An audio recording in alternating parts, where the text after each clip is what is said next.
Tara guys, samahan nyo kaming mamili. Alam nyo na, payday ngayon. At ayan guys, nakabili na nga pala ako ng 15 kilos na bigas. O diba, pinasan ko na siya. Amazona yarn, walang hindi kakayanin ng nanay. At ayan, nandito na nga pala tayo sa grocery guys. Tara, samahan nyo kaming mamili. Namimili nga lang pala ako dyan ng gatas. Papalitan ko nga pala yung gatas nila. Gagawin ko lang nido. Kasi hindi na talaga kaya ng budget ko yung Pediasure. Napakamahal niya. Nabubutas lagi pusa ko. Kakaloka. Nagtitingin nga lang pala ako dyan ng 1.2 kilograms na nido. Kaso yung expiration na nakita ko ay April 2025.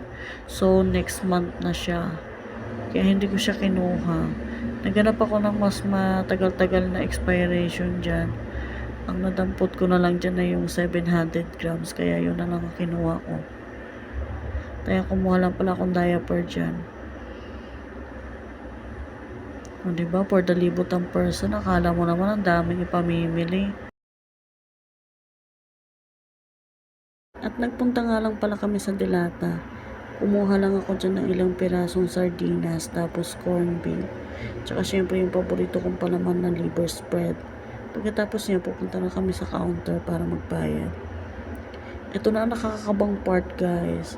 Napapakamot na ako sa ulo dyan kasi hindi ko alam kung kakasya pa ba yung natitira kong pera dyan.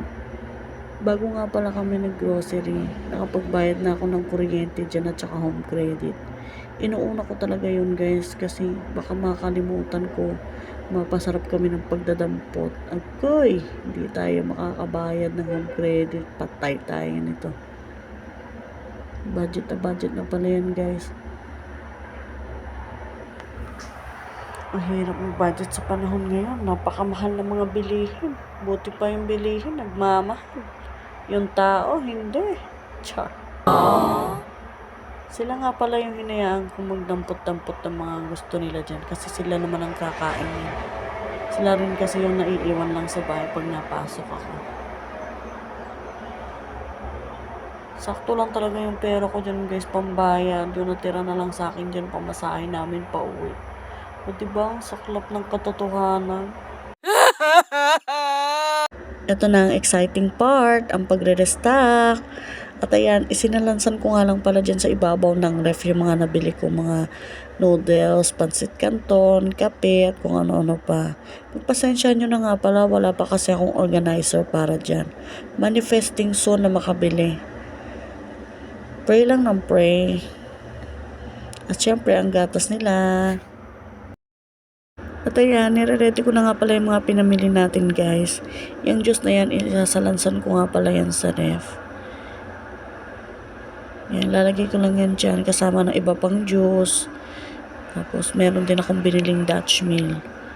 Pagpasensya nyo na nga pala yung ref ko guys kasi talagang luma na siya. Pero kahit ganyan yan, mahal na mahal ko yung ref na yan. Napakalaking bagay ang naitutulong yan sa amin lalo na sa pag-stock ng pagkain. Namili nga lang din pala ako ng ilang mga prutas dyan para meron namang prutas na kakainin yung mga junakis ko. O diba, sarap sa pakiramdam na nakakabili ka ng ganyan para sa mga anak mo. Thank you Lord. And that's it for today's video. Bye!